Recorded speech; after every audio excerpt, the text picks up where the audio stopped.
তো আসসালামু আলাইকুম সবাইকে। সবাই কেমন আছেন? আশা করি সকলেই ভালো আছেন।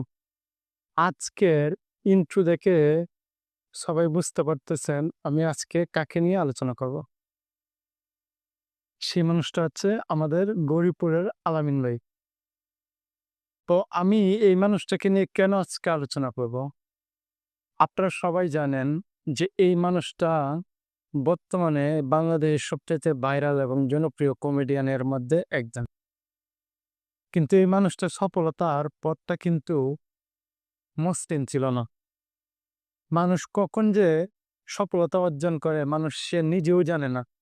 আমাদের এই গৌরীপুরের আলামিন ভাই নিজেও জানতো না যে তিনি এতটা সফলতা পাবেন। অথচ দেখেন আজকে উনাকে প্রায় ৩৪ লক্ষ মানুষ ফলো করে। উনার ফেসবুক আইডিতে প্রতি সেকেন্ডে আপনার দেখবেন যে প্রতি সেকেন্ডে ১০ জন ২০ জন মানুষ এড হচ্ছে, ফলো করতেছে। তো আসলে আমরা সফলতা এমন একটা জিনিস যে কখন কাকে ধরা দেয় আমরা নিজেরাও জানি না। কিন্তু আমাদের যেটা করতে হবে, আমাদের কি করতে হবে? পরিশ্রম প্লাস আমাদের মেধাকে কাজে লাগিয়ে আমাদের চেষ্টাটা করতে হবে। ইনশাআল্লাহ একদিন না একদিন সফল হবে। আমাদের গরিবপুরের আলামিন ভাইয়ের থেকে আপনারা সবাই অনুপ্রেরণা নিতে পারেন। ধন্যবাদ সবাইকে।